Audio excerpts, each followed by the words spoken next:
샬롬 7월 26일 화요일입니다. 오늘 하루도 하나님의 인도하심과 보호하심이 함께 하시길 소망합니다. 이 시간 시편 말씀을 읽고 묵상하며 하나님 앞에서 침묵으로 기도드리겠습니다. 시편 29편 1절에서 3절. 너희 권능 있는 자들아, 영광과 능력을 여호와께 돌리고 돌릴지어다. 여호와께 그의 이름에 합당한 영광을 돌리며 거룩한 옷을 입고 여호와께 예배할지어다. 여호와의 소리가 물 위에 있도다. 영광의 하나님이 우레소리를 내시니 여호와는 많은 물 위에 계시도다.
오늘 하나님이 우리에게 주신 말씀은 창세기 27장 32절에서 35절입니다.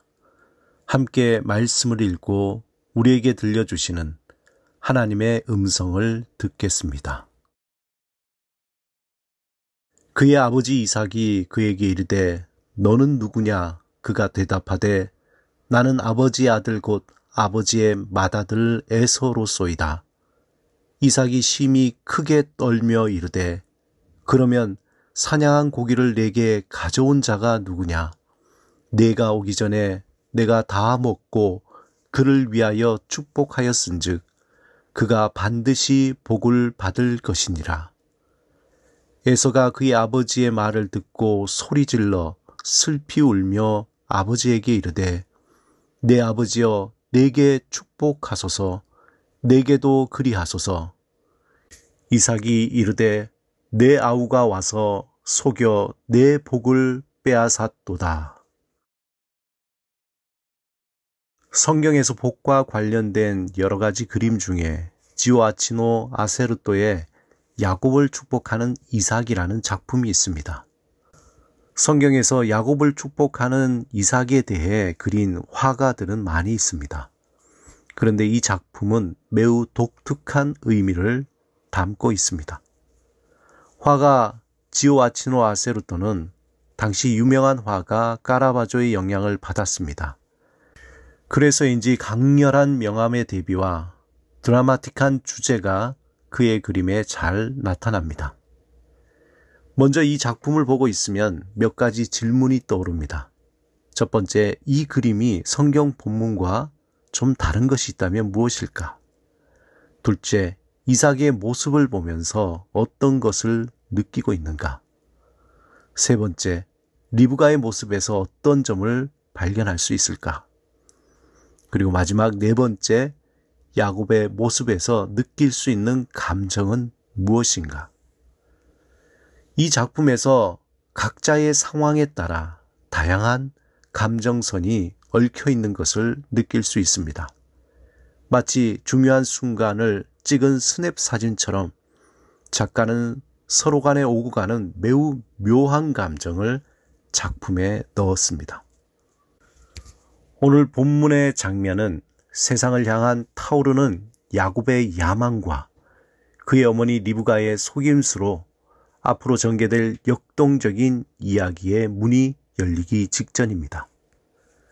이 작품에서 형 에서인 것처럼 아버지를 속이며 조마조마한 마음에 마치 겁에 질린 듯한 야곱의 표정, 또한 어쩔 줄 몰라 하는 야곱을 진정시키며 모든 것은 자신에게 맡기라는 듯한 표정을 하고 있는 어머니 리브가, 자신 앞에 있는 사람이 에서라고 철석같이 믿고 아무런 의심 없이 태연하게 축복하는 이삭, 그리고 리브가 뒤로 마치 어머니 지금 도대체 뭐 하시는 겁니까? 라고 말을 하는 듯한 에서의 어색한 표정이 그려져 있습니다. 또한 리브가를 중심으로 에서와 야곱은 데칼코마니처럼 서로의 얼굴을 마주 보는 듯합니다. 작품에 나타난 네 명의 표정에서 앞으로 일어날 폭풍전야 같은 적막감과 두려움의 긴장감이 보는 이로 하여금 불안하게 합니다. 사랑하는 여러분, 오늘 본문에서 야곱이 아버지를 속이고 진실에 대해 침묵하게 된 것은 그가 인생을 너무도 짧게 보았기 때문입니다. 그가 아버지와 형을 속이고 순간을 넘길 수는 있지만 그의 침묵 속에 숨겨진 진실은 언젠가 밝혀지고 그것에 대한 대가를 반드시 치르게 된다는 것을 그는 몰랐던 것입니다. 한편 리브가는 하나님이 주신 약속이 있음에도 불구하고 그것을 너무 단시간에 이루려고 했었습니다.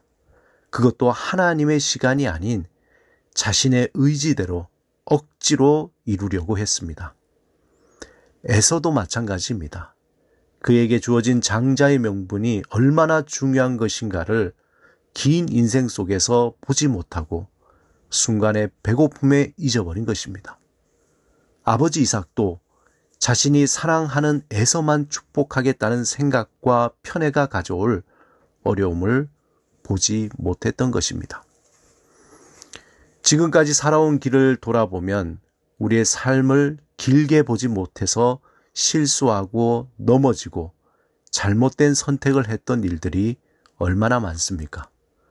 또 그것으로 우리가 치루어야 할 대가는 얼마나 크고 힘겨웠습니까? 오늘 본문에서 우리는 한치 앞을 볼 수 없는 연약한 인간의 모습을 보게 됩니다. 또한 리브가의 잘못된 선택에서, 야곱의 거짓말에서, 이삭의 우유부단과 에서의 실수에서 우리 자신의 모습을 바라보게 됩니다. 감사한 것은 속이는 자라는 야곱의 이름의 뜻도 있지만 또한 하나님이 보호하신다라는 뜻도 있습니다. 그의 이름의 뜻처럼 때로는 발목을 잡는 자로, 때로는 속이는 자로 잘못된 길을 갈지라도 우리를 보호하시는 하나님이 우리를 하나님의 뜻 가운데로 선한 길로 인도하실 것입니다. 갈라디아서 6장 7절에 스스로 속이지 말라. 하나님은 업신여김을 받지 아니하시나니 사람이 무엇으로 심든지 그대로 거두리라. 우리는 사람 앞에서 살아가는 것이 아니라 하나님 앞에서 살아간다는 사실을 기억해야 합니다. 매우 단순한 명제이지만 이것을 잊어버릴 때 우리는 헛된 소망과 실수로 잘못된 선택으로 괴로워하게 됩니다. 또한 하나님 앞에 산다는 것이 하루아침에 이루어지는 것이 아닙니다. 매일 하나님 앞에서 살아가는 연습을 할 때 나의 뜻이 아니라 하나님의 뜻대로 살며 나의 방법이 아니라 하나님의 방법으로 선택을 하게 되고 세상이 주는 헛된 소망이 아니라 예수 그리스도 안에 있는 살아있는 소망, 산 소망을 바라보며 살아가게 됩니다. 오늘도 우리의 연약함을 하나님께 맡기며 하나님의 그 능력을 구하시기 바랍니다. 우리의 부족함을 고백하시기 바랍니다. 거짓된 나에 대해 침묵을 깨고 어렵고 힘들지라도 하나님 앞에서 진실하고 성실하게 살아가시길 주님의 이름으로 축원드립니다. 함께 기도드리겠습니다.